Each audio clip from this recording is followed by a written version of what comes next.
Years ago, the great screen actor Jimmy Cagney was working with a young actress that was about to be fired. He went to the director and said, "Let me talk to her." And he walked over to the actress and he said, "Look, it's simple. You walk in the room, you plant your feet, look me in the eye, and tell the truth." The logo of the X-Files is "The truth is out there." The truth is out there.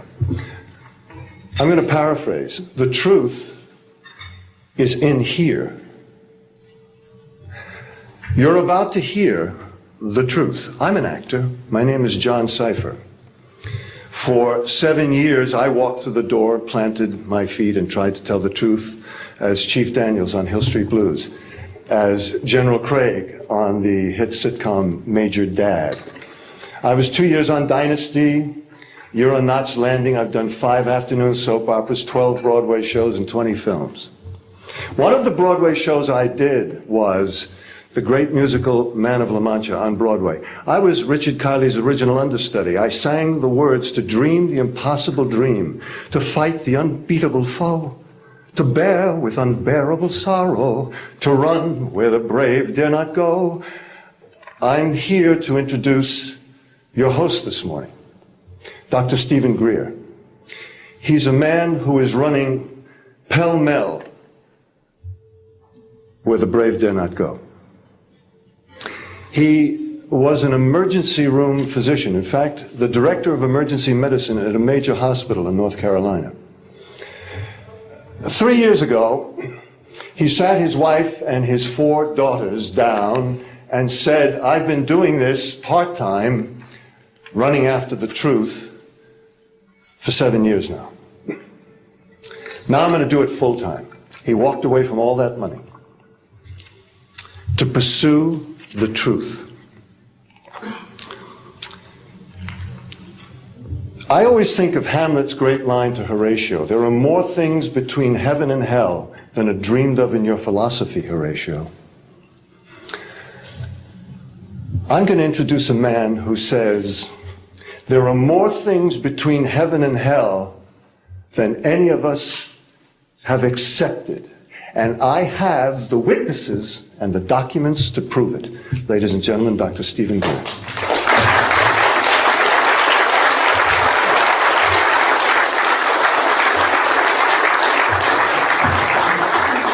Thank you very much, John. Members of the press, the American public, and people of the world.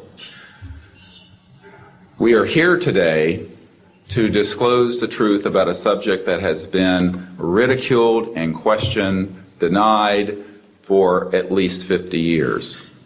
The men and women who are on this stage and the some 350 additional military intelligence witnesses to the so-called UFO matter and extraterrestrial intelligence can prove and will prove that we are not alone.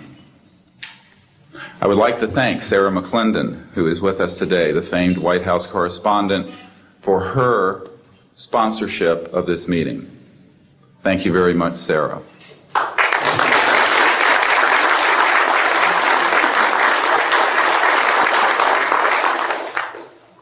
In 1993, a group of military advisors to this project and I met out in the countryside in Virginia, and we decided that it was time for civilians, military, intelligence, and other people to come together to disclose the truth about the subject which is called UFOs.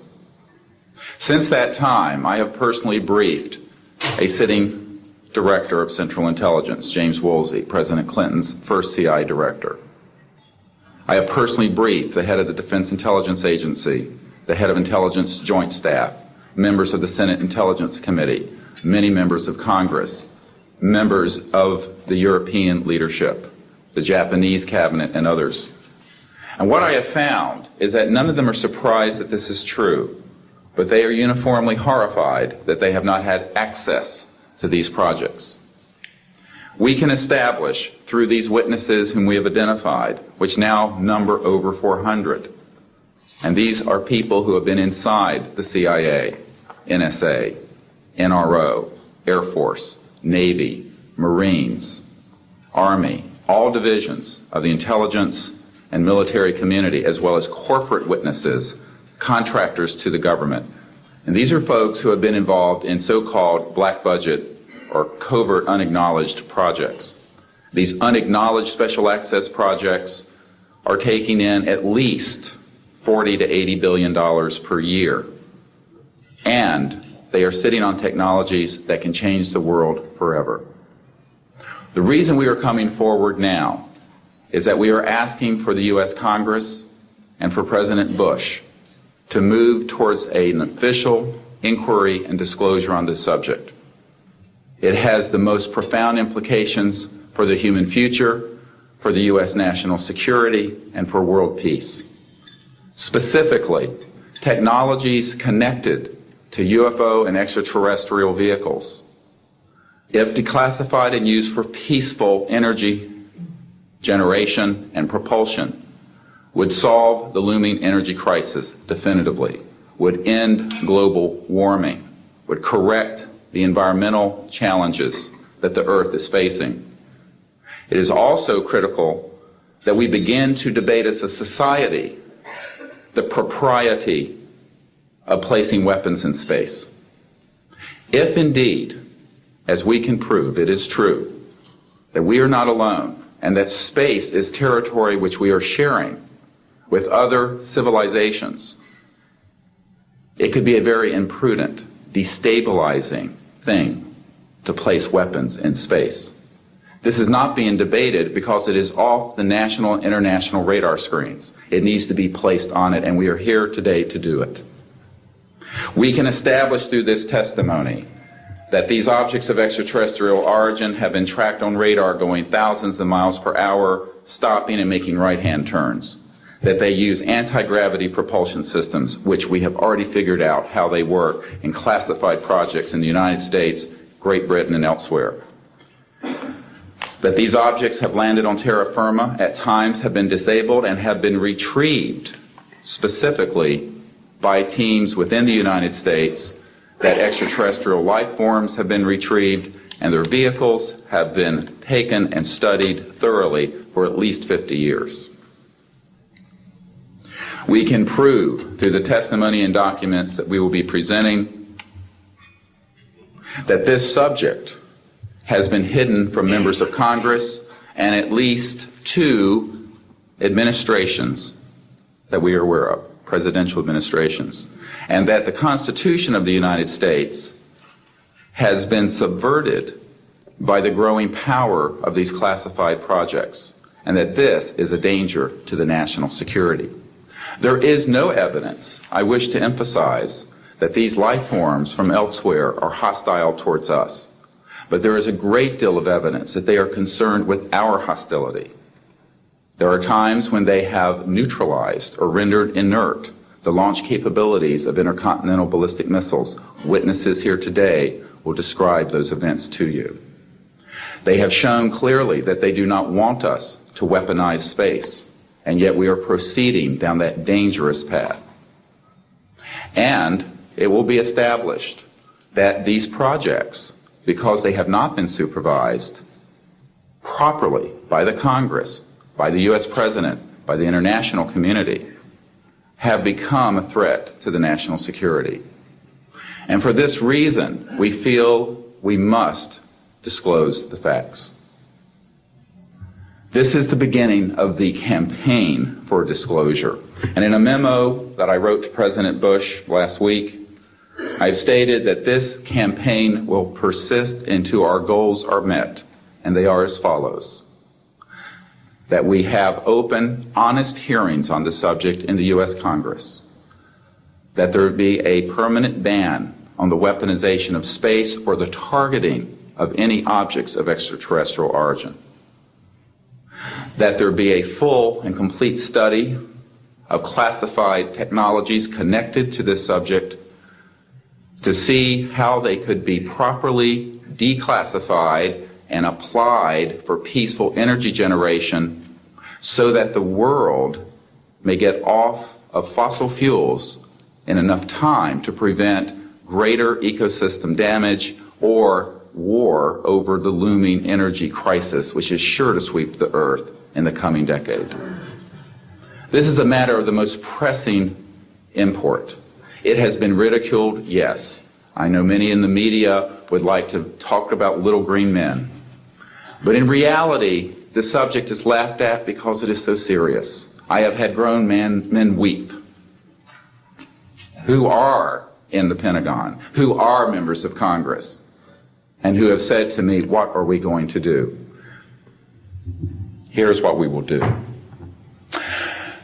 We will see that this matter is properly disclosed, and these courageous witnesses, the first 21 of over 100 that we have already interviewed on videotape, have stepped forward to speak the truth.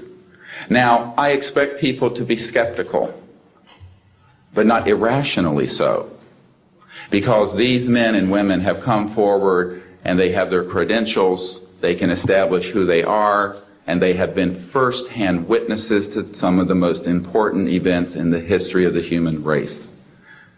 As was pointed out to me by some of the men here, they were charged with handling the nuclear weapons of the United States. Their word was trusted on everything of great importance for the national security. We must trust their word now. As Monsignor Balducci said at the Vatican, in an interview I had with him recently, it is irrational not to accept the testimony of these witnesses. So please be skeptical, but that is not the same as prejudiced and closed-minded. This is a matter of great importance, and I ask the media, the scientific community, and the political community to look seriously at this matter and to do the right thing for humanity and for our children. We have available for the media and for members of Congress a nearly 500-page briefing document with transcripts from dozens of these top-secret witnesses. We have a 4-hour videotape summary. It's not a commercial product, I'll warn you, from this project of the 120 hours that we have in interviews so far. They've been boiled down to 4 hours, and it's available for the Congress to review and for the major media to review. We can establish that this subject is real and has tremendous significance for the human future. I ask on all of you who are listening to contact the members of Congress that represent you and the leaders around the world and other countries and ask them to hold an honest inquiry into this subject to support a ban on weaponizing space, since we are sharing space with other life forms. And that we move quickly as a people to understanding that this is the end of the childhood of the human race. It is time for us to become mature adults in the cosmic civilizations out there. To do this, we must become a peaceful civilization, and we must look as we go into space with an intent of cooperating with other civilizations, not weaponizing that high frontier. The men and women who will speak next will do so in order, beginning on your left. They will introduce themselves. I ask for the media to refrain from questions until each witness has spoken briefly about who they are and what they have personally been involved with or witnessed in their government, military, or government-connected careers. At the end, we will have questions. All of you may ask questions for as long as we can stay here, and we will provide you with all the information that you need. So we will begin now with the first of our witnesses, Mr. John Callahan.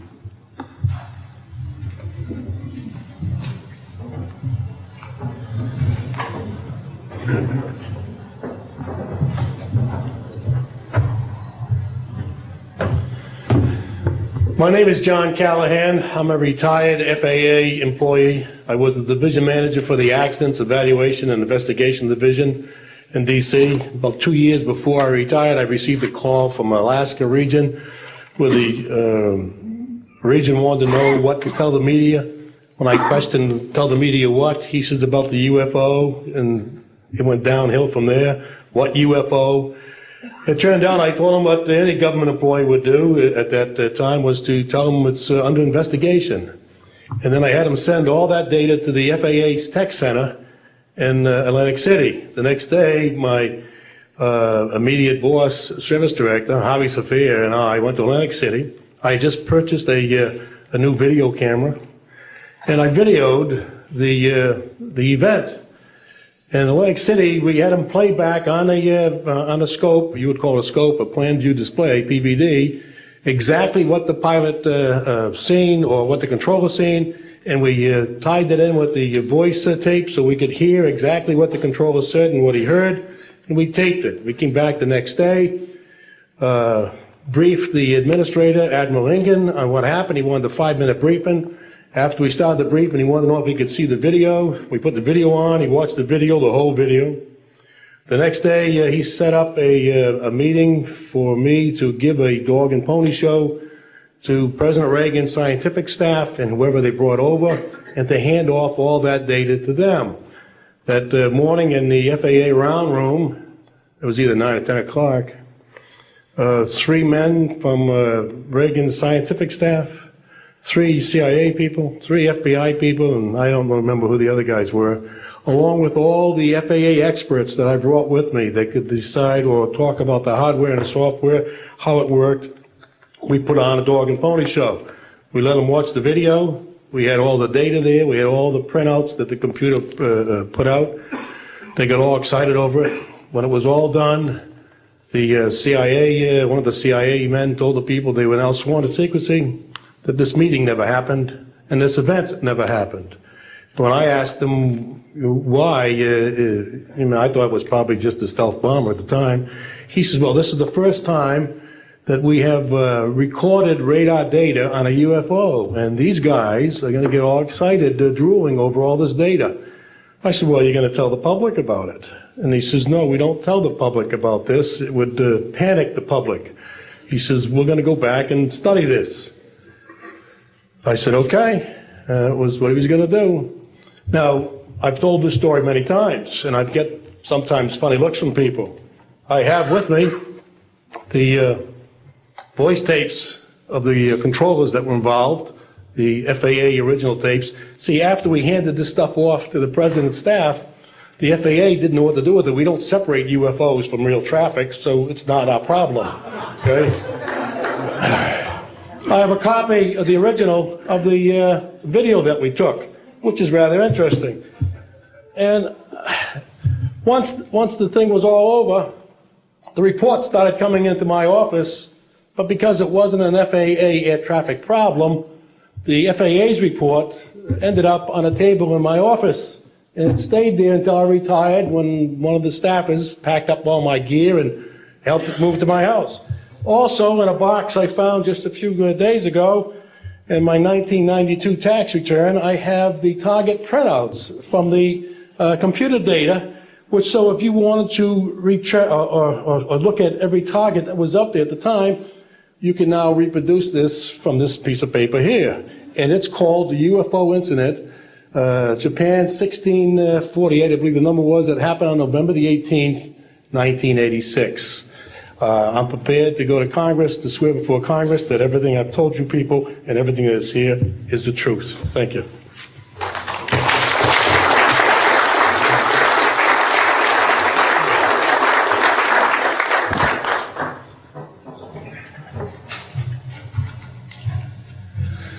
Good morning. I hope you'll pardon me. I'm a little bit nervous. My name is Charles L. Brown. I'm a Lieutenant Colonel, U.S. Air Force, retired, subsequently 7 years with the Foreign Service. I like the name Charlie Brown, a gentleman by the name of Charles Schultz, of great talent, sort of elevated the name, if you will. During World War II, I was a young farm boy from West Virginia. I got the patriotic bug, joined the United States Army, ended up flying bombers in Europe, and ended the war transport in the Pacific. Finished college in the late summer of '49, recalled to active duty in the newly formed United States Air Force. I was assigned to an organization called Office of Special Investigations. The Air Force, as most of you know, was formed in 1947. OSI, as a central investigative agency for the Air Force, was formed, I think, in 1948. So everything was relatively new. Needless to say, starting in 47, UFOs were rather new. The Air Force Intelligence, or Air Technical Intelligence Center was at Wright-Patterson Air Force Base, and I had my office in a building adjacent to it. And our organization was the worldwide investigative agency for the Air Force for any unidentified flying objects. This lasted for about 2 years. The project name was known as Project Grudge. It was a predecessor to a project known as Blue Book, which Ed Ruppelt headed. During my experience with it, I would collect the data from, I didn't collect it, it was sent into my office. I analyzed it. As a pilot investigator, I was able to offer some bits of advice to the Air Technical Intelligence people. Now, you might visualize a massive office, but as I recall, we had a first lieutenant, a secretary, and a technical sergeant. That was the essence of Project Blue Book when it started, or Project Grudge, Blue Book, and expanded somewhat. During the review as an analyst of these various documentary reports, if you will, or documents, I became clearly convinced that there was substance to what was being reported, in that we had ground visual, ground radar, airborne visual, and airborne radar confirmation of some of these sightings. The individuals who made the sightings were everything from airline pilots, military pilots, police officers, some of the people that your lives depend upon on a daily basis. These are very reputable and credible people.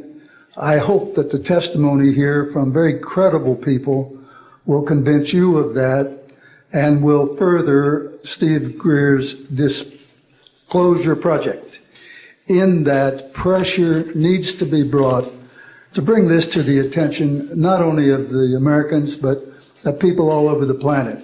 These vehicles have been seen and confirmed all over the planet. I am willing to sign a sworn statement or testify to my judgment and to what I have observed. Such things do exist. Please believe me. Please believe those who follow me. Thank you.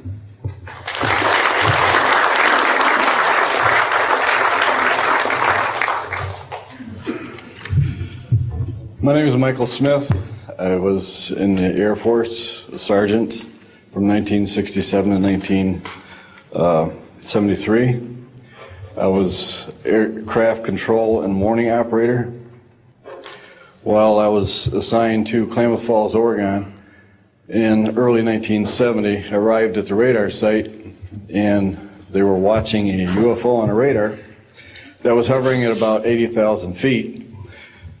It sat there for about 10 minutes and then slowly descended until it dropped off the radar, was gone for about 5-10 minutes, and then instantly reappeared at 80,000 feet, stationary. The next sweep of the radar, it was 200 miles away, stationary. And it hovered there for about 10 minutes and redid the whole cycle twice more. When I found out what you normally do when you see a UFO, I was told that you notify NORAD, you don't necessarily write anything down, you don't write anything down, and you keep it to yourself. It's a need-to-know basis only.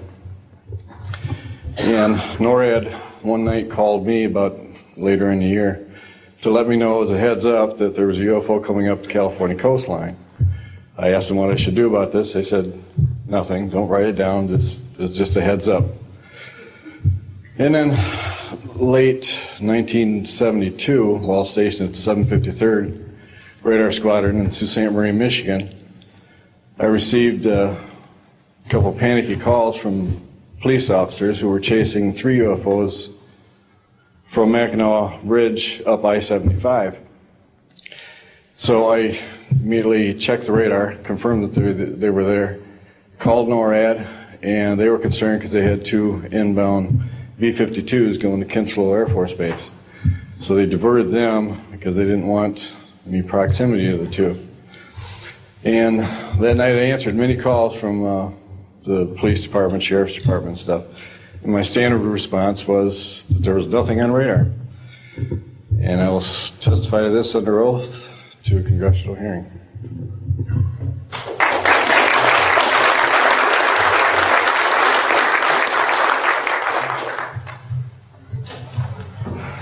Good morning. My name is Enrique Colbeck. I am a air traffic controller. I'm sorry for my English. I'm so scared. I'm not accustomed to talk in front of a lot of people. I'm here because I'm being a witness in a voluntary way on my work. I work in Mexico City as radar controller and the International Airport of Mexico. And I'm going to give an example about this science that we have in Mexico for several years, and this issue happens a lot of times on my country, unfortunately.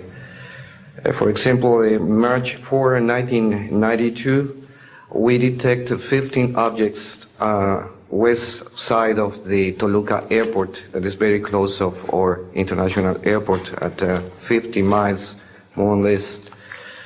Then July 28 of 1994, we have almost a collision or something that we can name in that way with an international flight, domestic flight of Aeromexico 129, commanded by the pilot Raimundo Cervantes Ruano, that has a trash or something about in his main landing gear in the right leg. That's occurred tonight at 10:30 more or less. Then in the next week, the same year, in the same moment, the Aeromexico Flight 904 has another almost collision that was reported for the pilot Corso, the Capitan Corso, at 11:30 in the morning, and we detect that object on a radar. Suddenly, just for a moment. Then, in the next week, we have a lot of sightings reported by the pilots that give us information about the weird traffic or something, brighting lights and different times, and we detect some of them in that week. But in September 15 of 1994, we have a detection about 5 hours, more or less, on a radar and a new equipment that we believe that that equipment was working in not a good way, because it's not human that you have detection by 5 hours of the same object and apparently without movement. Well, we concur with the technical persons of radar in our country that the radar system was working well, and was very exciting, and we surprised when at the next day we received information about a periodist named Jaime Maussan that is studied these cases in Mexico, about that a sighting from a lot of people in the Metepec city. There is another point located southeast of the Toluca airport, about a sighting of the big flying saucer, apparently 50 meters of diameter, then for a lot of people, and that led the trash is something in the ground. Well, next, November 24, 1994, we have on service officially our new radar system, and after that moment we have information very exactly about of these sightings at the same time with the pilots and detections. That's why I'm here, because we consider in my country that this is very dangerous. We have a lot of more cases, but I don't want to use more time in this. But it's very important that the people in and the world knows these events and consider that could be very dangerous for aeronautical situation, especially in my country. I don't know why in my country that's occurs frequently, but the point is that happens, and we consider dangers, and we have only, unfortunately, one trash, but we don't want to have another more. Thank you very much, and I'm sorry for my English.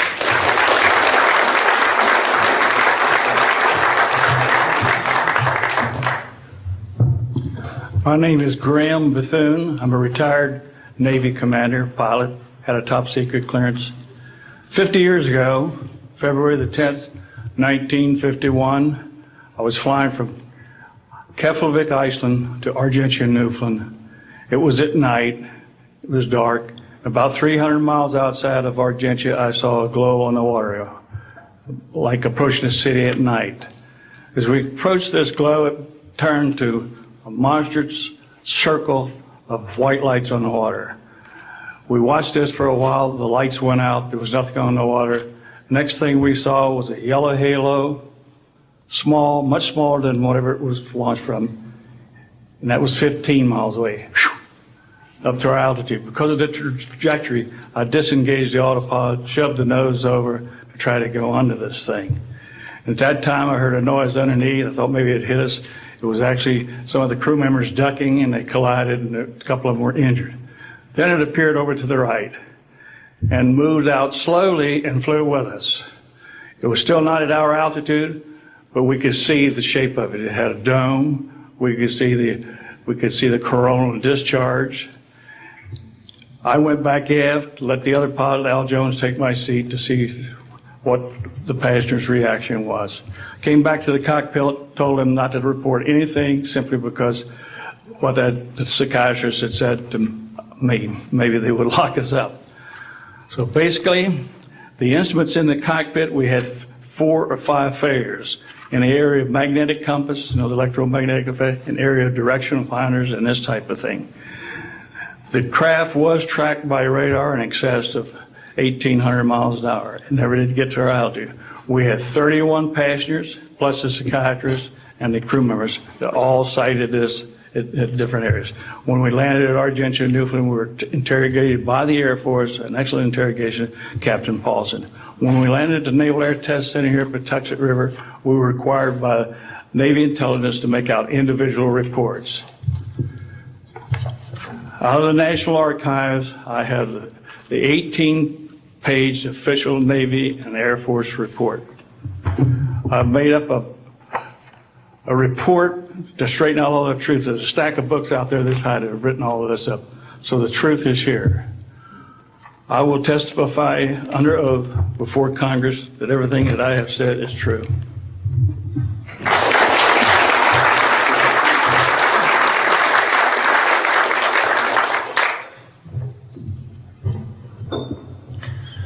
My name is Dan Willis. I was in the United States Navy. I held a top secret crypto level 14 extra sensitive material handling security clearance. I worked in the code room at the Naval Communications Station in San Francisco. In 1969, I received a priority message from a ship near Alaska that was classified as secret. The ship reported merging out of the ocean near port bow, a brightly glowing reddish-orange elliptical object, approximately 70 feet in diameter, emerged out of the water, shot into space, traveling at about 7,000 miles per hour. This was tracked on ship's radar and substantiated. Years later, I worked at the Naval Electronic Engineering Center in San Diego for 13 years. The co-worker who I worked with worked at the NORAD facility. When he first started working at the facility, he noticed objects going on the screens that track everything out in space and in the air, objects going off the scale, doing right-angle turns. When he inquired, his older supervisor advised him that, quote, it was just a visit from one of our little friends. He thought this was a little unusual. These statements are true and willing to testify under oath before Congress. Thank you.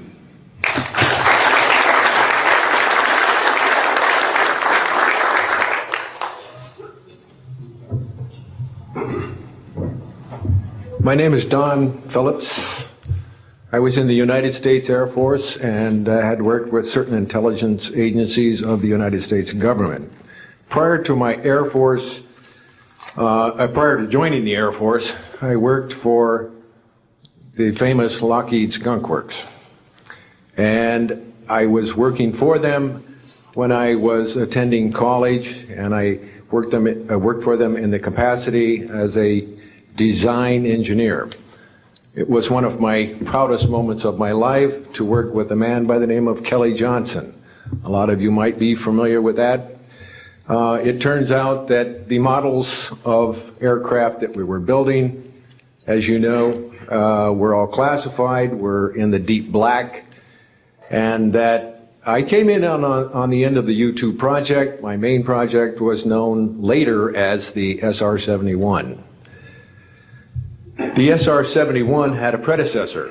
It had a special model built for the CIA, and that those models were one passenger, one pilot special aircraft in order to get from one place to another very, very quickly. Now these SR-71s, as we know them, the Blackbird, are the type of aircraft that are still classified in a sense as far as the altitude that it flies at and also the speed records that it holds. I'm very proud to say that this aircraft played a big part in helping to end the Cold War. The aircraft, the predecessor aircraft, there's strong evidence to suggest that perhaps these aircraft had a different role once in the air. Each pilot, and I know a few of them, each pilot had an assignment before they took off, okay? They learned about the assignment immediately prior to takeoff, and there's strong evidence to suggest that there was a dual role in that they were monitoring some type of traffic to and from planet Earth. This can be verified at a later point. I'll jump into my military experience. My first field assignment for the United States Air Force was at Las Vegas Air Force Station. And that was my first experience with Las Vegas, and I couldn't understand why people were being so excited about going to a place such as this, but I soon found out about a year later. Nellis Air Force Base is located there. Nellis is a major training center for different types of special aircraft and fighter aircraft, one of the premier training sites for pilots all around the world. However, when I learned that my assignment was at a radar site 50 miles out of town, up near Mount Charleston, I had no idea where I'd be, so finally in the daylight I was able to find the location and reported in 1965 for duty. In 1966, early in the morning, about 1 to 2 a.m., I was staying there on base, and our barracks were at about 8,000 feet. I heard a lot of commotion. You know, at that altitude, sound carries tremendously. And I thought, well, it's early in the morning, it's summertime, and it's very warm, and maybe I should get up and take a look. I didn't really want to, but I got up and took a look, walked up to the main road up near my office, which was the commander's office. I was on the commander's staff, Lieutenant Colonel Charles Evans. And I was saying, who's making all this noise? Who's making all this noise at this time of the morning? So when I got within about 50 yards of the 4 or 5 people that were standing there, one being the chief of security, they were looking up in the air, and I says, gee, their heads are all looking at the same direction. Well, I looked up to the west, northwest, and to my amazement, there were lights flashing around the sky, moving at anywhere from what seemed like 2,400 to about 3,800 miles per hour. Now, the fact that we're taking an estimate from a distance, we figured, well, this is quite something. However, we continued to watch these darting lights go across the sky and stop, absolutely stop, come to a dead stop, and reverse in an acute angle their direction, and then proceed on in they were traveling so fast that you could almost see a pattern left by, if you are computer people, when you move a mouse real quick across the screen, you see a little bit of a tail. Well, that's exactly the way these 6 or 7 craft worked. After 5 minutes of watching these things, they all seemed to group up to the west-northwest. Okay? They started to come in on a circle. But what I would like to point out is that where they were putting on their display in the north-northwest sky, just directly east of that is what is known as Area 51. Area 51 is a AEC name, okay? Atomic Energy Commission. That was the old name for Atomic Energy Commission. We knew it as the Groom Lake Flight Test Facility in the Air Force. And it was where we tested our aircraft after we got the prototype made from the Skunk Works. So here are these, let's get back to the circle in the sky. What they did was coalesce and started rotating in a circle, and then they disappeared. Well, I thought, gee, this is something that we have to keep quiet. That was verified by the Chief of Security. But we waited there and talked over for a little bit, and it seemed like, I think it was an hour. Then came the radar people from the scopes, which were at 10,000 plus feet, came down for their dinner at 2 o'clock in the morning. And the first person off the bus was a good friend of mine, Anthony Kesar. He said, he was white as a sheet, and he says, did you see that? Yeah, we all said, yeah, it was a nice display. What a show. He says, we documented them on radar. And he says, we didn't give them clearance. The standing order was let them fly through the radar beam. He says, we documented 6 to 7 UFOs. Now, we don't know who was guiding those, but they were certainly intelligent. And we don't know where they landed because they coalesced and disappeared.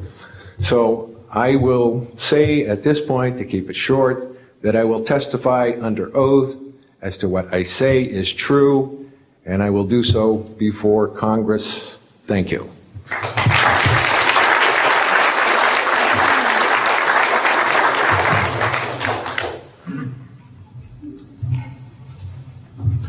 My name is Robert Solis. Contrary to what it says on the card, I was not a lieutenant colonel in the Air Force. I was in the Air Force active duty after I graduated from the Air Force Academy in 1964 until 1971 and separated as a captain. In March of 1967, I was stationed at Malmstrom Air Force Base, Montana, as a missile launch officer, Minuteman missiles. On an early morning of March 16th, 1967, I got a call from my security guard, primary security guard upstairs. We had about 6, as I recall, flight security airmen upstairs. I was downstairs 60 feet underground in a capsule, monitoring and controlling 10 nuclear-tipped Minuteman missiles. I got a call that morning that they were seeing strange lights flying in the sky. I disregarded that call, told them to call me when something more significant happened. I got another call subsequent to that call, and this time it was a more intense tone in the guard's voice. It was very clearly very frightened. He said there was a bright, glowing red object hovering outside the front gate. It was oval-shaped. He had all the other guards out there with their weapons drawn. Right after that call, I woke up my commander, who was on a rest period, Fred Mywald, a retired colonel now, and told him about the phone calls. As I was telling him about the phone calls, my weapons started going down, one after the other. They went into a no-go condition, what we call no-go condition. They were unlaunchable. We lost somewhere between 6 and 8 weapons that morning. within minutes of having received that second phone call of a UFO hovering outside the front gate. Again, that morning, after reporting it to the command post, we were informed that a very similar incident happened at Echo Flight. I was at Oscar Flight. They lost all 10 of their weapons under similar circumstances, very similar circumstances, where UFOs were sighted over the launch facilities. They had maintenance crews and security crews out there that had spent the night, and they were reporting UFOs over those sites. And the commander of that flight was Eric Carlson. He also separated as a captain, and the deputy commander was Walt Fiegel. They retired as a lieutenant colonel. We have those witnesses that I just mentioned, the names I just mentioned, have spoken of this event before, and they will back up this story. We also have documentation that I received through FOA requests from the Air Force outlining the Echo Flight incident, and including in that documentation a reference to UFOs. We have telexes covering this incident, and in one telex it says the fact that no apparent reason for the loss of 10 missiles can be readily identified is cause for grave concern to this headquarters. This was from SAC headquarters.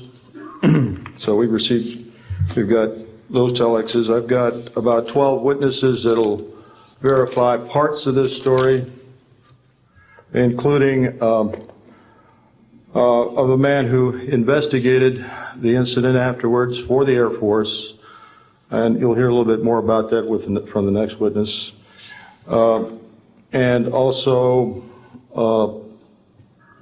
another guard that witnessed a UFO in that same time period, and another officer who retired a full colonel who had other reports of UFOs. Ancillary to that, excuse me, I've got the complete report on a Minot, North Dakota incident. That was Minot Air Force Base, North Dakota, which happened in August of 1966. Very similar, UFOs sighted over missile silos, and also a UFO incident that was investigated by the Air Force immediately after our incident within a week. I'm willing to testify to the truth of all these matters that I've spoken about this in front of Congress under oath. Thank you.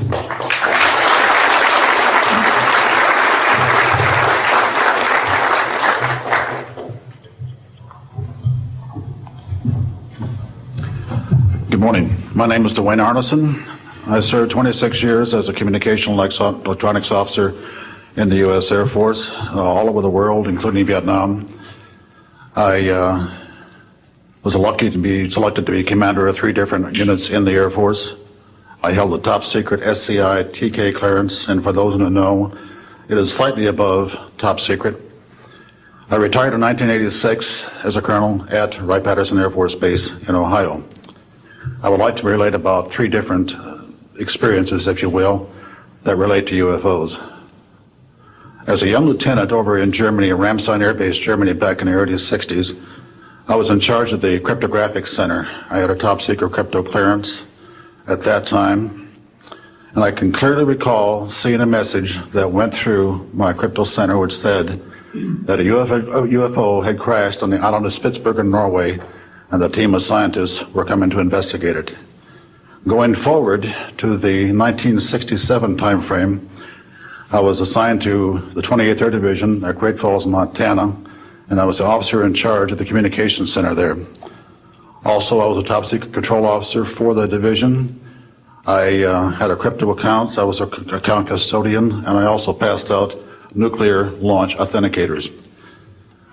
During that time, I can recall seeing a message come through that communications center which said, basically what Bob just got through talking about, is that a UFO was seen near the missile silos and the missiles were deactivated.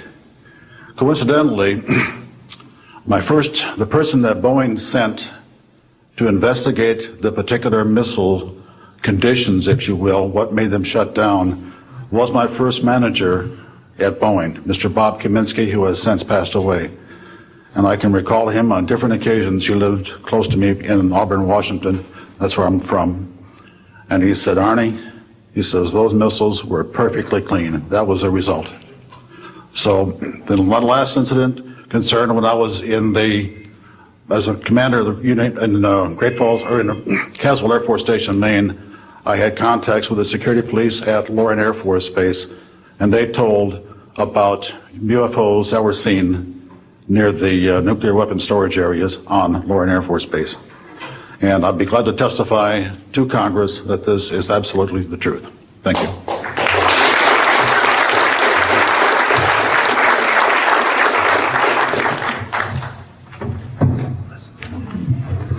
Good morning. My name is Harlan Bentley. During 1957 and 1959, I was a PFC in the United States Army, stationed north of Washington, D.C. on the Nike Ajax missile base close to Olney, Maryland.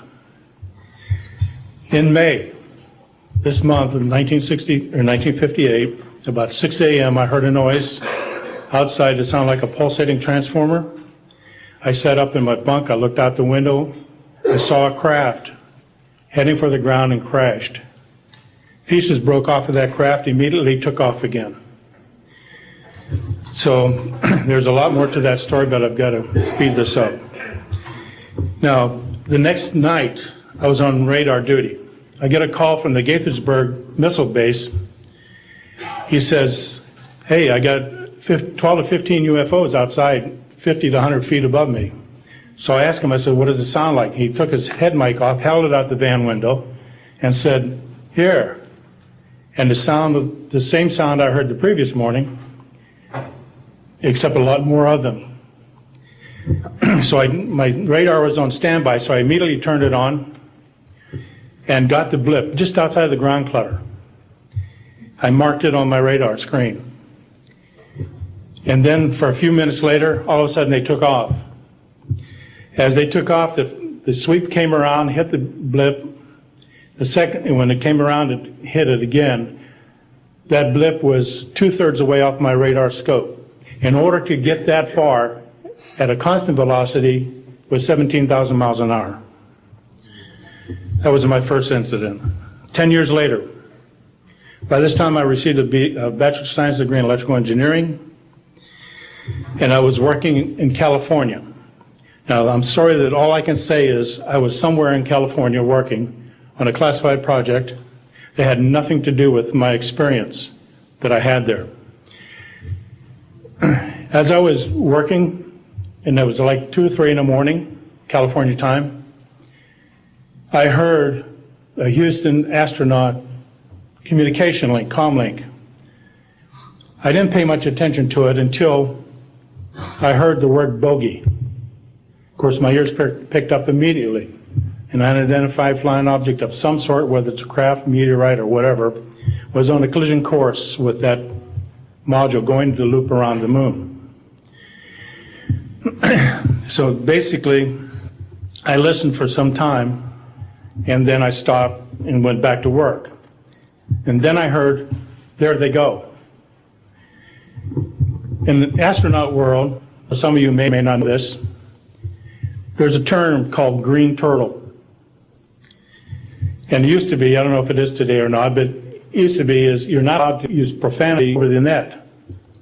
And the first person that does that, whoever hears it first and says green turtle, that astronaut's got to buy that man and his entire family a dinner at the most expensive place at Cape Canaveral. Well, to end this real quick, one of them said, damn, they went off, the UFOs took off. He says, damn, that was fast. And somebody yelled, green turtle. And then he said another word, a synonym to crap. And then somebody else yelled, green turtle. And you could see him grit his teeth, because now he had to buy 2 expensive meals. And my particular experience, I will testify before Congress if necessary, and explain exactly what happened. Thank you.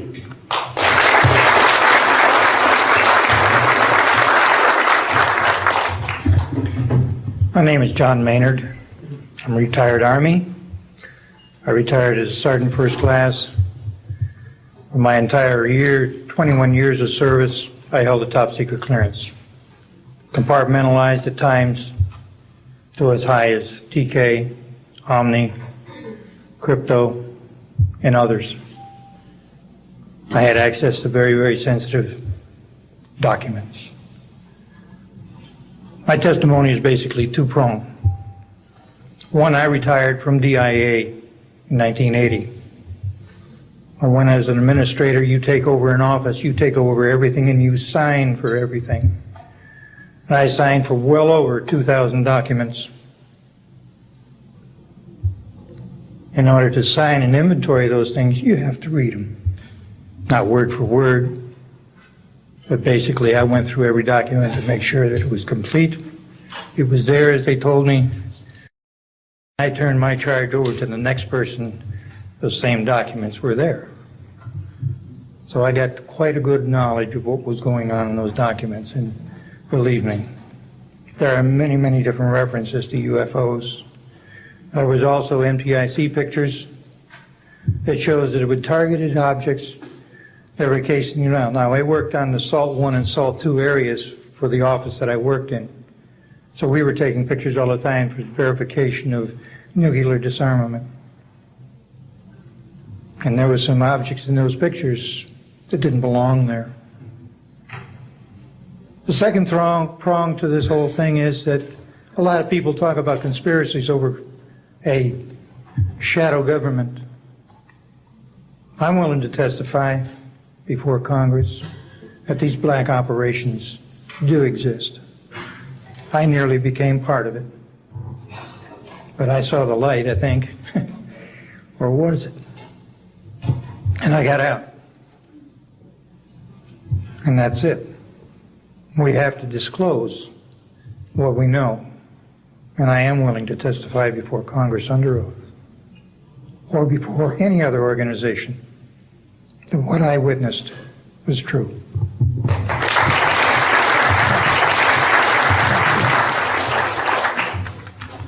Good morning.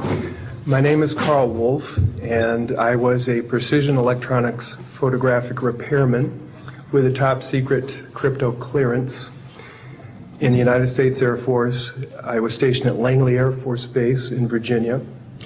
In 1965, in mid-1965, I was loaned to the Lunar Orbiter Project at NASA on Langley Field. Dr. Colley was in charge of that project. They had problems with a piece of electronic equipment that was bottlenecking their production of photographs. I went to the facility, and when I walked into the facility, there were scientists from all over the world. I was stunned, actually, to see people at a NASA project from all over the world. It didn't make any sense to me initially. I was taken into the laboratory where the equipment was malfunctioning. I couldn't repair it in the dark. I asked to have it removed. A Airman Second Class was in the dark room at that time. I was also an Airman Second Class. I was interested in how the whole process functioned, how the data got from the lunar orbiter to the laboratory. Asked the young man if he'd describe the process to me. He did. About 30 minutes into the process, he said to me, in a very distressed way, by the way, we've discovered a base on the backside of the moon. And then he proceeded to put photographs down in front of me, and clearly in these photographs were structures, mushroom-shaped buildings, spherical buildings, and towers. And at that point, I was very concerned because I knew we were working on compartmentalized security. He had breached security, and I was actually frightened at that moment. And I did not question him any further. And a few moments later, someone did come into the room.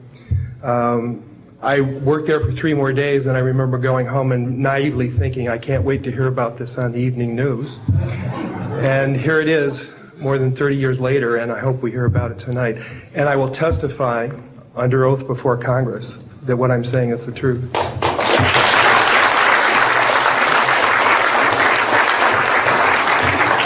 Thank you, Carl. Good morning, everyone. My name is Donna Hare, and I worked at Philco Ford Aerospace from 1967 to 1981. During that time, I was a design illustrator, draftsman. I did the launch slides and landing slides, and also projection plotting boards, lunar maps for NASA. We were a contractor, but most of the time I worked on site, excuse me, in Building 8. I had the opportunity to do extra work during downtime, which was between missions, and I walked into a photo lab, which was the NASA lab, across the hallway. I had a secret clearance, which is not that high, but I was able to go into restricted areas, which this was. At the time, I was talking to one of the techs in there, and he drew my attention to a photograph, a NASA photograph.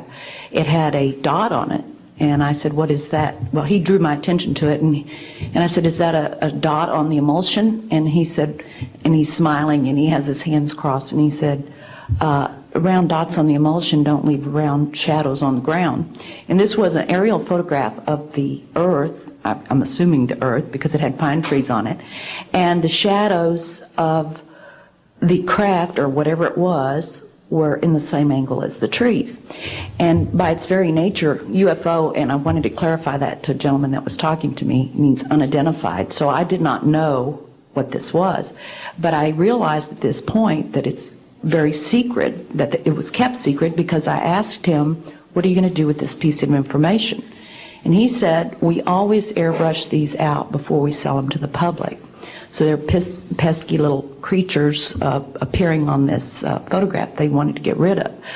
After that, I decided I would ask questions to other people that work there.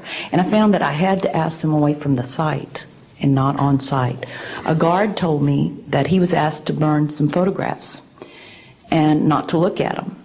And there was another guard guarding him, who was in green fatigues, watching him burn the photographs. And he said he was too tempted. He looked at one, and it was a picture of a UFO, and he was very descriptive. I can go into that later with anyone. He immediately was hit in the head, and he had a big gash in his forehead. He was knocked out, and he's terrified, so he would have to be protected. Another incident, I knew someone in quarantine with the Apollo astronauts. He told me that the Apollo astronauts saw craft on the moon when we landed, and that is what he told me. And he also was afraid. He said that the astronauts are told to keep this quiet. They're not allowed to talk about it. So I do want to let you know that I worked out there for a number of years, and I ran into this. So it's not something everyone knows that works out there for a long time. My boss didn't know about it. Some people that sat right next to me didn't know about it. It's very strange, because I don't know how they can do it, but they can let some people know about it and then others not. I'm willing to testify before Congress that what I'm saying is true, and thank you very much. Thank you.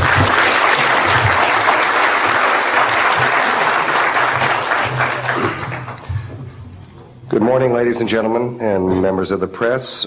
My name is Larry Warren.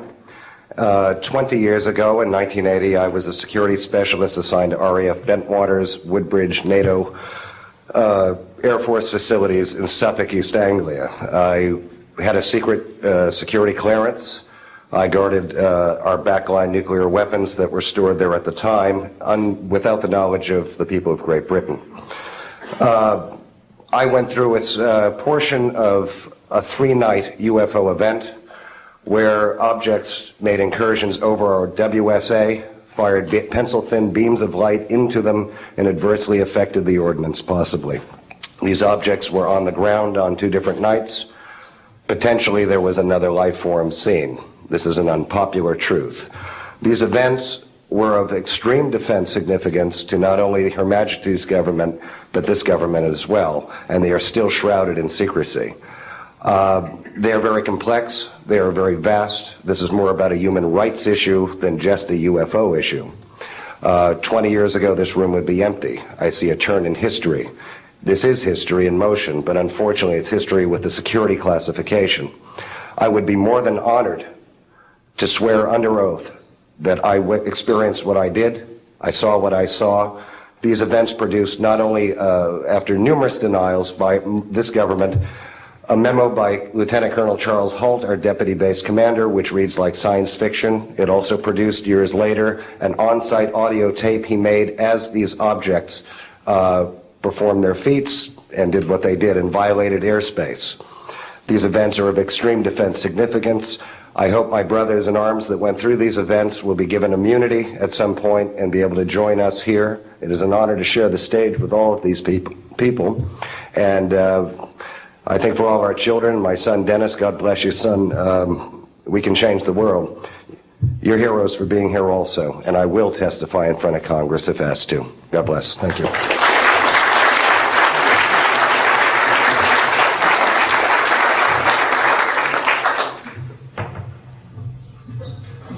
Hi, my name is George Filer III.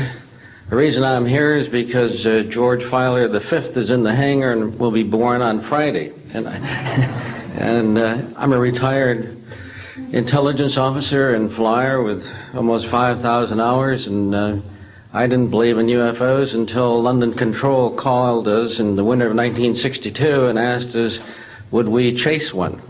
And we said, sure. So we let down from 30,000 feet to 1,000 feet where the UFO was hovering, and we went into a steep dive and actually exceeded the red line of the aircraft. So it's kind of dangerous chasing UFOs. In any case, I was able to get the UFO on the aircraft radar at about 40 miles, and we could see a light out in the distance, and as we closed, we kept on picking up this radar return. Point I'm mentioning that the radar return was very distinct and solid, indicating it was some kind of a metallic object. We got about a mile from the UFO, and it kind of lit up in the sky and went off into space, very similar to what the shuttle looks like when it takes off. Later on, I was working in intelligence. In Vietnam, I briefed General Brown about UFOs. When I was in 21st Air Force, in McGuire Air Force Base, I briefed General Glau about a UFO over Tehran, Iran in 1976. That two F-4s from the Iranian Air Force had taken off and tried to intercept the UFO. And when they turned on their fire control systems, they immediately went on. All the electrical systems went out. The planes had to return to base. This was particularly significant because it was also picked up on satellites. In 1978, on January 18th, I was going into the base. Every morning I did the briefing to the general staff, and I noticed that there are some lights off in the distance at the end of the runway there. And when I got into the command post, the senior master sergeant in charge said that there had been UFOs in the pattern all night. They're on radar. The tower had seen them. They gotten aircraft reports and so on. And that one had landed or crashed at Fort Dix. Fort Dix and McGuire are right together. And this is kind of like the Roswell of the East.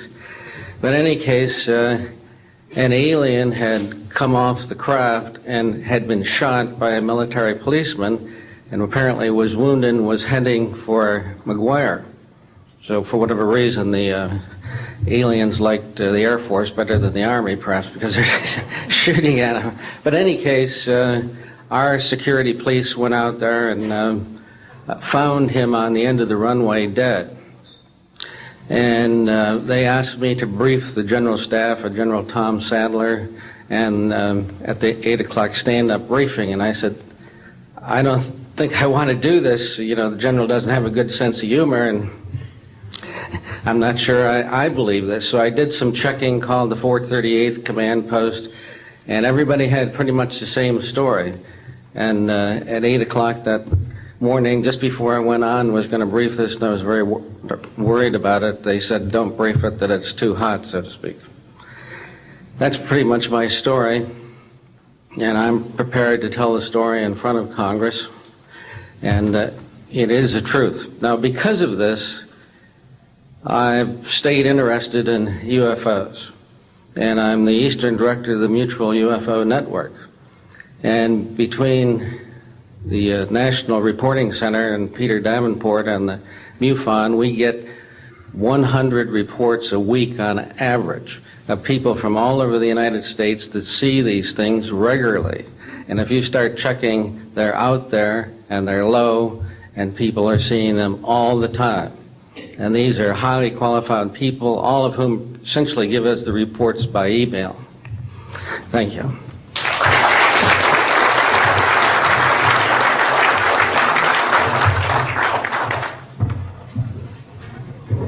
Morning, ladies and gentlemen. My name's Clifford Stone. I was a Sergeant First Class, United States Army.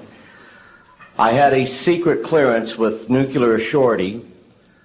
I could get the clearance that I needed to do whatever it was that was necessary for me to do at the time on special operations when I was called in on those.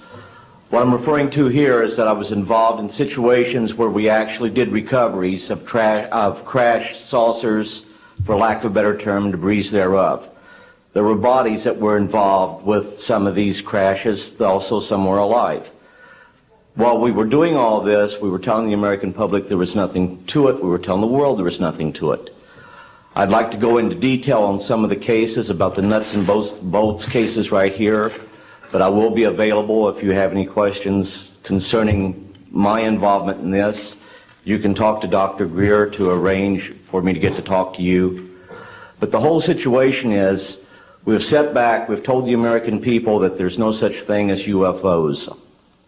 I've been involved where we have recovered these objects. We know them to be of extraterrestrials. In 1969, I had an event that happened to me while I was stationed at Fort Lee, Virginia. We went to Indiantown Gap, Pennsylvania. That would be my first exposure to any time that we would be recovering an unidentified flying object. When we went there, we already had people that was already in the facility. We were a backup team, which was supposed to be NBC because there was supposed to be some nuclear materials that was on board this craft. Later on, most people involved would have been were to be told that there was nothing on board it. It was nothing more than just a crash of one of our aircraft. I know better because I was one of the people that approached it with a Geiger counter to get surface readings. I was the first person to go ahead and see that there were bodies on it. That would be the first of approximately 12 events. UFO crashes are not events that take place every day. They're rare. I know we're not alone in the universe. I know that the absence of evidence is not evidence of absence. It's evidence that has been denied to the American people.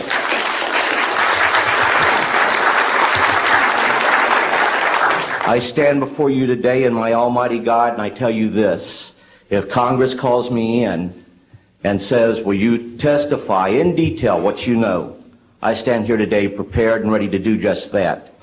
Governments must never lie to the people for no reason. Thank you.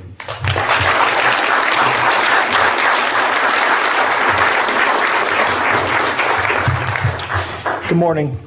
My name is Mark McCandlish, and for the last 21 years, I have worked as a conceptual artist for a variety of defense contractors. I've been involved in conceptual artwork of the production thereof for Rockwell on the X-30 program, and also on the high-step program, that's spelled HYSTP, means Hypersonic Testbed Program. During the course of my career, I've twice had a secret security clearance. In 1967, while my father was stationed at Westover Air Force Base, the headquarters for 8th Air Force Strategic Air Command, I witnessed and watched through a telescope a UFO which hovered over a nuclear weapons storage facility for approximately 10 minutes and then departed with an acceleration approaching a bullet leaving a rifle barrel. In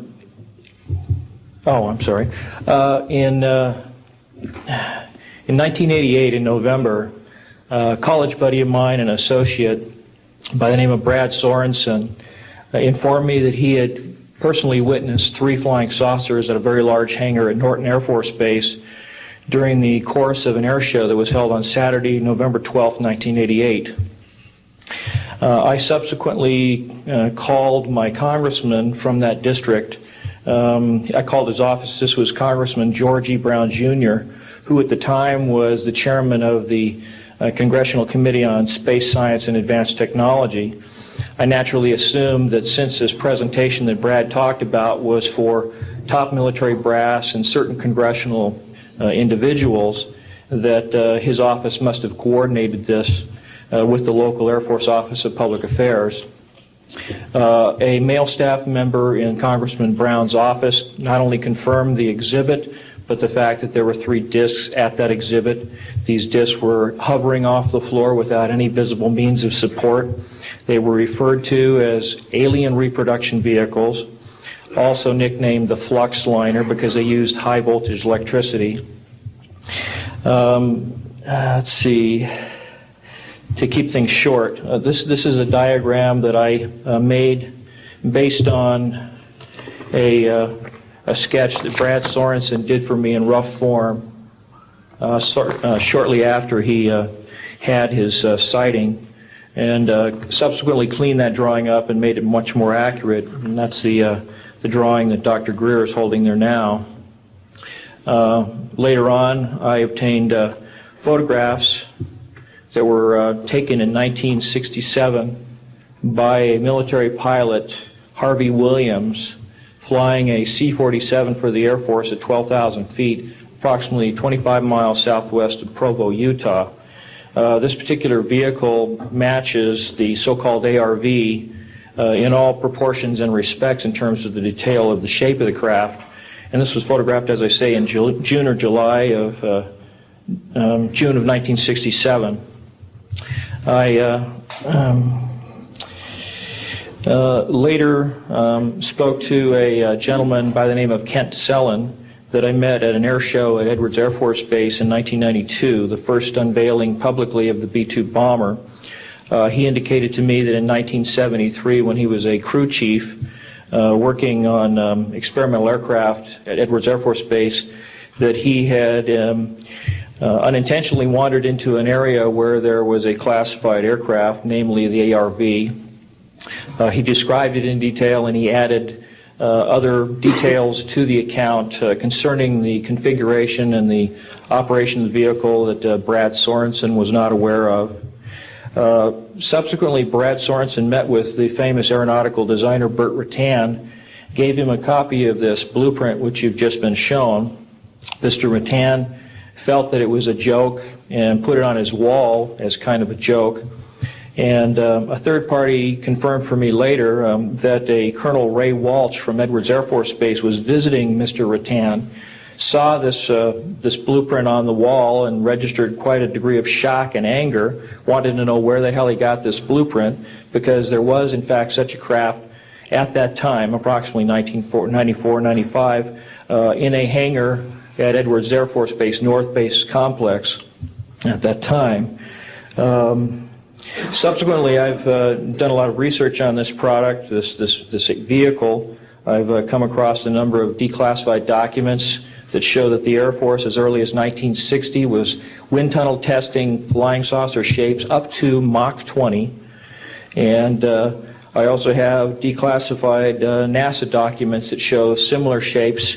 In fact, this is the document here that more or less details the wind tunnel testing up to Mach 20. This is the NASA document right here that was declassified, and it shows a variety of spherical and lenticular shapes that were flight tested up to, or I should say, wind tunnel tested up to Mach 6.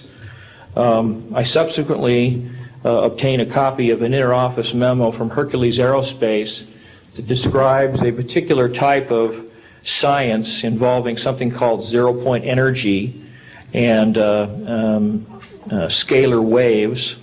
According to Brad Sorensen, this is the basis of the technology for these anti-gravity propulsion systems.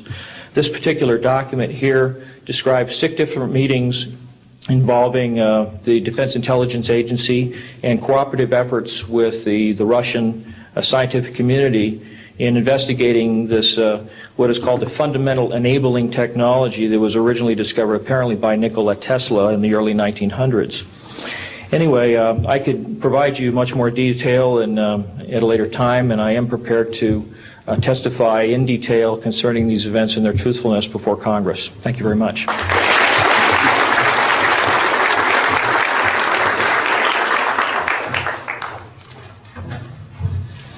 Good morning. My name is Daniel Sheehan. I'm an attorney and serving as general counsel to the Disclosure Project. I'm a 1967 graduate of Harvard College in American Government Studies and Constitutional Law, and a graduate of Harvard Law School. And I served as general counsel and one of the co-counsel for the New York Times in the Pentagon Papers case, and was involved in briefing and arguing the case in front of the United States Supreme Court, giving permission to the New York Times to publish the classified documents, the 47 volumes of the Pentagon Papers. Subsequent to that time, I served as special counsel to the office of F. Lee Bailey as one of the trial counsels when we represented James McCord in the Watergate burglary, and got Mr. McCord to write the letter to Judge Sirica to reveal the Watergate burglars' relationship to the plumbers unit in the White House at that time. Subsequent to my service in that case, I went back to Harvard to the Divinity School to study Judeo-Christian social ethics and public policy. Did my master's work and PhD work there, and became general counsel for the United States Jesuit headquarters in Washington, D.C., assigned to the National Social Ministries Office and their public policy office. It was there in 1977 that I was contacted by Ms. Marcia Smith, who was the director of the Science and Technology Division of the Congressional Research Service. She asked to meet with me, and I met with her, and she informed me that President Carter, upon taking office in January of 1977, held a meeting with then the Director of Central Intelligence, who was George Bush Sr., and demanded that the Director of Central Intelligence turn over to the President the classified information about unidentified flying objects and the information that was in the possession of the United States intelligence community concerning the existence of extraterrestrial intelligence. This information was refused to the President of the United States by the Director of Central Intelligence, George Bush Sr. The Director insisted that the President, in order to have access to this information, needed to have clearance to contact the Congressional Research Service, to contact the United States House of Representatives Science and Technology Division, to have them undertake a process to declassify this information, because the DCI suspected that the President was preparing to reveal this information to the American public. The Congressional Research Service Science and Technology Division, under the directorship of Marcia Smith, was contacted by the House Science and Technology Committee and instructed to undertake a major investigation of the existence of extraterrestrial intelligence and the relationship of the UFO phenomenon to this. I was contacted by Ms. Smith and asked, in my capacity as general counsel to the United States Jesuit headquarters, National Social Ministry Office, to see if we could obtain access to the Vatican Library, to obtain the information that the Vatican had with regard to extraterrestrial intelligence and the phenomenon of the UFOs. I pursued that with the permission of Father William J. Davis, the director of the National Office, and we were refused access as the United States Jesuit Order to the information in the possession of the Vatican Library.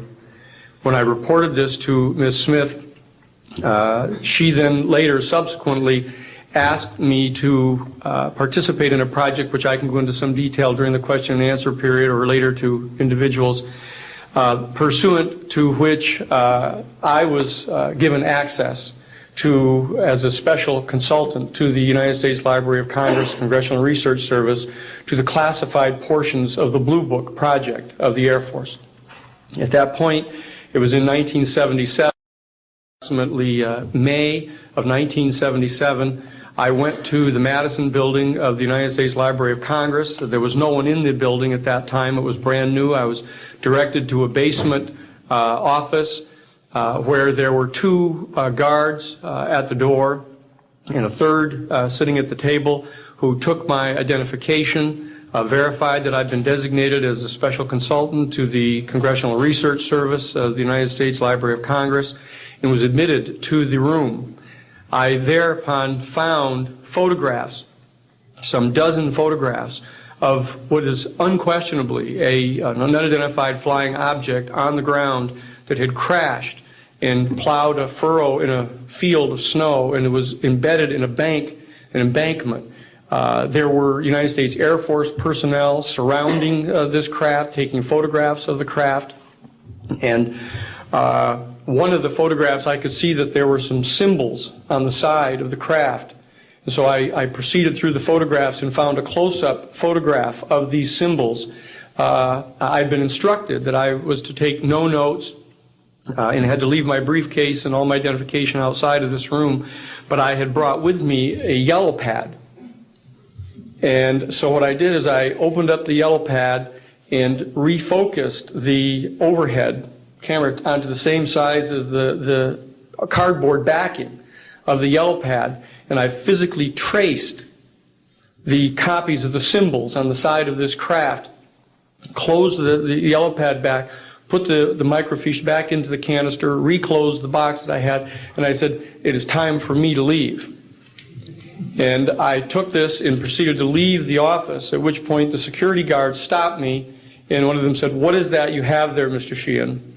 At which point I handed the yellow pad to him, and he flipped through all the yellow pages and never found the copy that I had. And so I took that with me and brought it to the United States Jesuit headquarters, had a meeting with the staff, with Father William J. Davis, reported this to them, was authorized at that time by the United States Jesuit headquarters to make a report to the National Council of Churches and to request that the entire 54 major religious denominations of our country undertake a major study of extraterrestrial intelligence, which they declined to do. I was subsequently asked to deliver a 3-hour closed-door seminar to the top 50 scientists of the Jet Propulsion Laboratory of SETI, the Search for Extraterrestrial Intelligence, which I did do in 1977. I'm more than happy to testify under oath to these details to the United States Congress, and would be happy to meet with any members of the press at that time. You may recall I also served as chief counsel to the Karen Silkwood case, in which we obtained the rulings in the Karen Silkwood case. I also served as chief counsel in the Iran-Contra case. It was the first one to testify before the United States Congress to the existence of the off-the-shelf enterprise of Richard C. Cord and Albert Hakim. I'll be more than happy to share the details of what I believe to be the relationship between this off-the-shelf enterprise and the secret government, which is concealing this information from the American public. And I am happy and proud to serve as general counsel to the Disclosure Project. Thank you very much.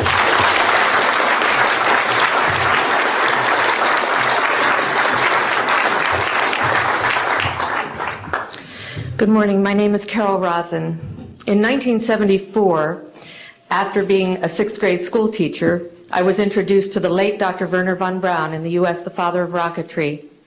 In my first meeting with him, during that first 3.5 hours, he said to me, "Carol, you will stop the weaponization of space." And I said, teachers don't stop until June. He said, "No, you have to understand. This is February. And we have to prevent the weaponization of space because there is a lie being told to everyone that the weaponization of space is now first being based upon the evil empire, the Russians. There are many enemies," he said, "against whom we're going to build this space-based weapon system. The first of whom was the Russians, which was existing at that time. Then there would be terrorists. Then there would be third world countries. Now we call them rogue nations or nations of concern. Then there would be asteroids." And then he would repeat to me over and over, and the last card, the last card, the last card would be the extraterrestrial threat. Well, at the time, I kind of laughed when he said asteroids, and when he said extraterrestrials, I knew I wasn't going to deal with that subject. And now we hear on the news just today, this week, that they've slid in another enemy. Only this time we're going to protect our satellites. In other words, we have to have some reason to spend these trillions to waste these dollars on a space-based weapon system, and they're all lies. This is a system, he told me, that would never protect anyone. Even back then, he talked about suitcase bombs. He talked about chemical, viral, bacterial, biological warfare that these space-based weapons would never protect us against.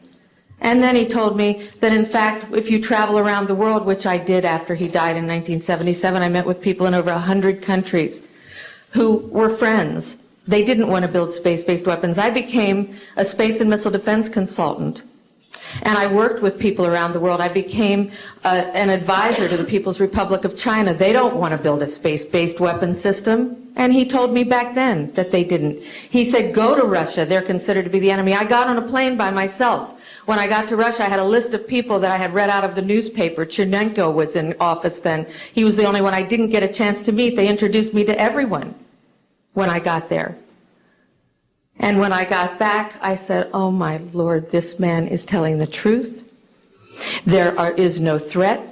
And I've been waiting until this day for 27 years, and I'm expecting the spin to happen, because he also explained to me that as a military strategist, as a person who worked on the MX missile, which I did later, he said, you will find that there is going to be a spin to find some enemy against whom we have to build space-based weapons. And now we should expect the spin, because he said part of the formula for the intelligence community is if they might have a weapon, then we have to consider that they do have these weapons. So now they do have these weapons, so now we have to build these weapon systems. And that's the formula, except that it's all based on a lie.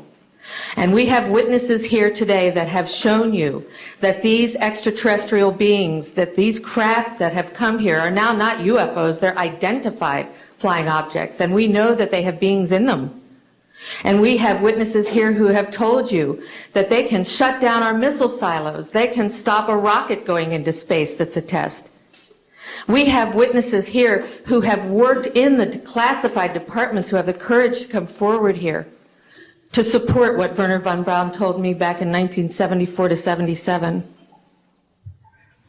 And I will testify before the Congress that when I founded the Institute for Security and Cooperation in Outer Space, which I shut down a few years ago because I didn't believe we had a chance with this huge, integrated around the world, complex weapon system, that we had any chance at all of transforming that war industry into a space industry that could provide benefits, like Dr. Greer has said, of global warming. We can end that situation of that problem. We can end the energy crisis. We can build now non-polluting technologies. Wernher von Braun used to tell me that we could have cars back then that drove around off the ground. He described this to me on beams so that we have no pollution on this planet. And we can solve the problems of the people that are urgent and potential, and the other animals and the other cultures on Earth and in space. And we can end the arms race without dislocating the industry jobs, without disrupting the economy, by transforming, Wernher von Braun told me, the war industry into a global cooperative space industry that will provide, he said, finally, more jobs and profits on this planet than during any hot or cold wartime, more products and services that can be applied directly to solving the problems of this planet. And we can have a whole planet now that lives in peace on Earth, with all the cultures on Earth, and with all the extraterrestrial cultures in space. And these are words that Wernher von Braun told me in 1974, and I will testify before the Congress under oath about everything I have said and more. Thank you.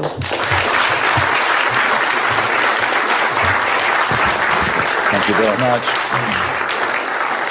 I'd like to thank each of the witnesses and for your patience. We're running about 50 minutes late, and I do apologize for that. I want to emphasize that all of these witnesses each could speak for probably anywhere from 2 to 5 hours about what they have witnessed. We were trying to give you a snapshot. We have another 400 of these witnesses. I have carried this burden for 8 years. I'm now giving it to you, the American people and the people of the world, to take it forward. What I'd like to do now is open the audience for questions from the media.